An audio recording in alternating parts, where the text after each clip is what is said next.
Halo, selamat pagi Bapak Ibu. Selamat datang kembali di latest news and trading updates bersama G Education. Hari ini hari Selasa, tanggal 19 Juli 2022. Balik lagi nih ke latest newsnya dan trading updates dari G Education. Kita akan ngebahas tentang pasar tadi malam. Kira-kira tadi malam, apakah ada yang cuan? Apakah ada yang rugi juga? Kita boleh lihat ya. Apa yang menyebabkan tadi malam ketiga indeks ini mengalami penurunan? Oke, tadi malam gitu ya, sempat, ketiga indeks ini rally cukup lumayan naik sebelum tutup ya, merendah atau merah tipis, di jam-jam penutupan akhir. Nah, kalau kita ngomongin Dow Jones ya, sempat tutup melemah, itu di sekitar 0,69%. Terus abis itu ada S&P 500 tutup melemah di 0,84% dan Nasdaq itu sedikit melorot di 0,81%. Nah, kenapa sih alasannya ketiga indeks utama ini mengalami penurunan gitu ya? Kalau kita lihat dari laporan Bloomberg yang mengatakan bahwa Apple ini atau perusahaan Apple ini akan berencana memperlambat perekrutan dan pengeluaran pada pertumbuhan tahun depan untuk menghadapi kemungkinannya adanya penurunan. Nah, karena informasi itu atau berita ini menyebabkan saham Apple ini menurun lumayan anjlok gitu ya di 2,1%. Tapi ada juga beberapa berita ini yang membuat investor lumayan agak tenang ya.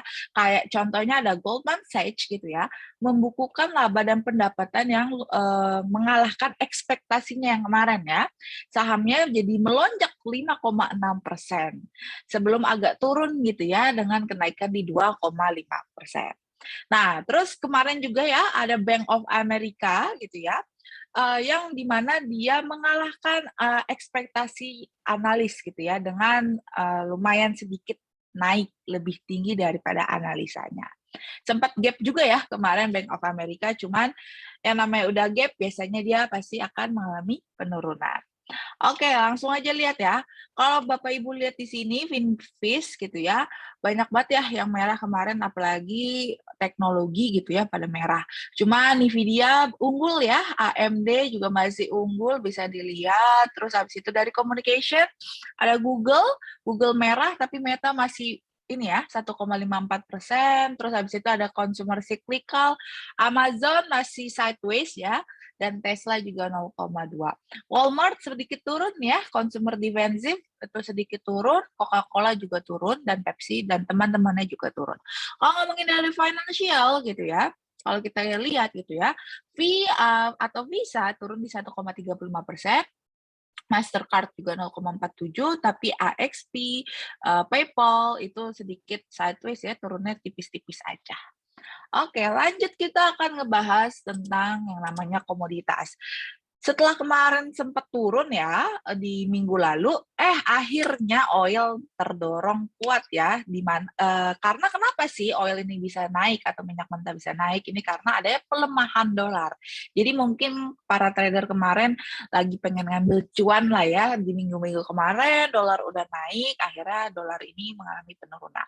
Nah, kalau kita ngomongin minyak berjangka Brent untuk kontrak pengiriman September, patokan internasional ditutup melonjak sebesar 5,11 US dollar atau naik 5,1% menjadi 106,27 USD per barelnya.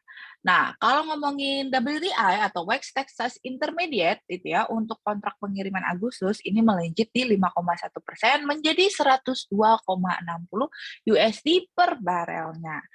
Nah, temen ya, gold gitu ya, gimana nih? Dan emas akhirnya bangkit lagi ya karena ini ya efeknya juga ya, efek dari dolarnya kemarin sempat melemah gitu ya, membuat gold sama minyak mentah jadi naik lagi.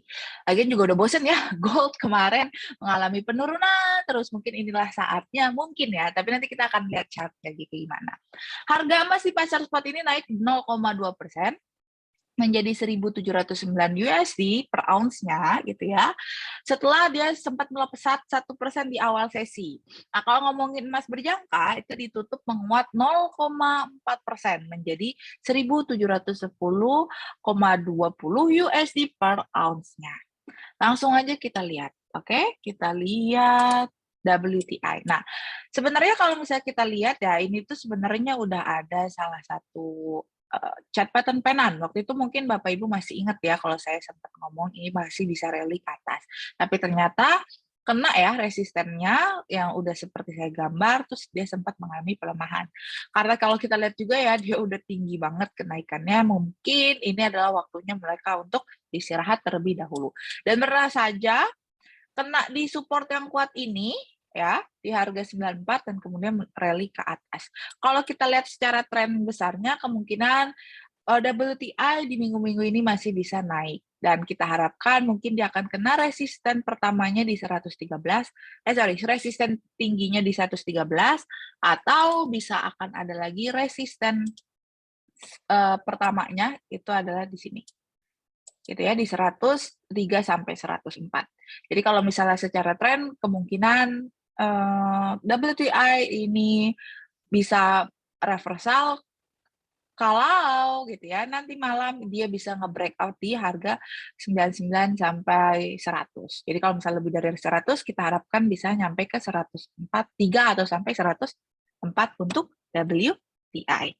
Oke, lanjut kita akan bahas tentang Forex. Nah, tadi udah sempat saya mention tentang dolar gitu ya, dolar sempat tergelincir gitu ya, tertutup gitu ya, terendah dari minggu kemarin. Nah, ini juga karena beberapa aksi ya, ambil untung dari trader yang dimana dolar ini udah sampai lumayan tinggi dan akhirnya untuk menjual gitu ya, dolar tersebut. Nah, kita lihat nih, tadi pagi kira-kira gimana? Dolar tadi pagi sempat lumayan menguat ya dibandingkan Swiss franc, Japan yen, pound sterling, dan euro. Tapi sedikit melemah terhadap Kanada, New Zealand, dan Australian dollar. Nah, untuk minggu ini ada momen penting yang Bapak Ibu harus ingat gitu ya, di mana Bank of Euro ini sepertinya minggu ini akan menaikkan tingkat suku bunga. Maka kenapa dari kemarin euro ini lagi lumayan naik ya 2 hari yang lalu, dari hari Senin dan hari Jumat kemarin. Nah, kalau ditanya apakah euro ini masih bisa naik, kemungkinan masih bisa untuk nanti malam, tapi untuk pagi ini kayaknya masih mau bermain-main aja deh di daerah-daerah situ, atau lebih cenderung untuk mengalami penurunan. Nanti lengkapnya akan ada analisa detailnya, tapi kalau misal pagi ini kita akan menganalisa secara tren besarnya saja. Nah, kalau kita lihat dari tren besarnya, ini masih sebenarnya untuk uptrend ya, pagi-pagi ya, cuman mungkin tipis-tipis aja, jangan terlalu besar, karena mungkin nanti malam lebih akan rally. Nah, ini bisa dilihat ya, ini udah kena support yang kita buat, di sini juga ada, ini kemungkinan, kalau Bapak Ibu lihat, news update ini di harga sekitar 1.300-an, 1.1403, nah ini Bapak Ibu bisa untuk membuka posisi buy. Tapi kalau misalnya dia udah di bawah gitu ya, 1.01143, ini mungkin Bapak Ibu siap untuk membuka posisi sell. Karena kalau kita lihat rally-nya udah cukup lumayan tinggi ya, jadi tetap wait and see dulu untuk di Euro USD. Lanjut, kita akan ngebahas tentang cryptocurrency. Nah, cryptocurrency ini tadi malam gitu ya, sempat naik ya berita menyenangkan dari cryptocurrency, di mana belakangan ini kripto juga lagi mencoba mendobrak sideways-nya. Nah, kalau kita lihat, kalau misalnya BTC ini masih bisa untuk didobrak gitu ya, sampai 23, sampai yang kita bikin kotak ini ya, dari kemarin-kemarin kita bikin kotak di sini, nah ini kemungkinan BTC bisa ada sececah harapan untuk kembali ke angka all time high-nya, atau sudah ada reversal, dia akan kembali ke 30 ribuan. Tapi kalau kita lihat dari stokastiknya ini gitu ya, mungkin dia akan retest dulu nih sebelum dia akan sebelum dia bisa breakout. Karena kalau kita lihat sebenarnya ini kayak resistennya kuat banget ya di harga 22.000 ini. Jadi kita lihat dulu wait and see hari ini apakah dia bisa breakout dari 22.000 ke 23.000 dan nggak retest gitu ya. Kalau itu berarti kita bisa asumsikan BTC bisa kembali normal lagi. Oke, kita bahas yang terakhir ada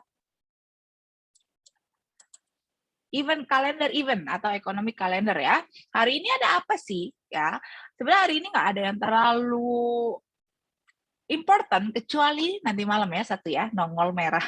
Jam 10 malam nanti hati-hati yang mau trading GBP gitu ya.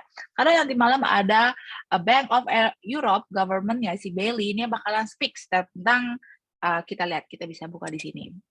Nah, tentang Mansion House Financial and Professional Service Dinner in London. Jadi hati-hati, walaupun sebenarnya terdengar remeh ya, hanya speech doang, tapi biasanya gitu ya, ini juga berhubungan tentang ekonomi dari euro tersebut. Makanya nanti hati-hati jam 10 malam, jika misalnya mau buka posisi, perhatikan apakah hasilnya ini bakalan lebih hawkish atau tidak.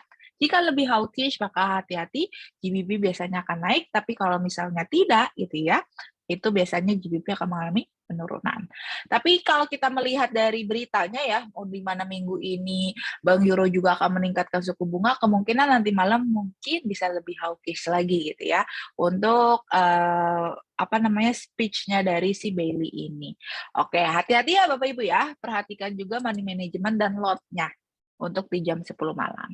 Oke, sekian itu saja berita news update hari ini. Semoga bisa mendapatkan cuan hari ini, perang hari ini. Jika ada pertanyaan bisa ditanyakan langsung ke grup atau langsung ke edukator dan retention-nya, saya, Kevin dan Rohman. Dan jangan lupa untuk follow sosial media kita @geducation di Instagram, Facebook G-Education, YouTube di G-Education Indonesia. Dan jangan lupa untuk subscribe, like, komen, dan nyalakan notifikasinya untuk mendapatkan video-video terbaru dari GE Education. Oke, selamat pagi Bapak Ibu dan selamat beraktivitas.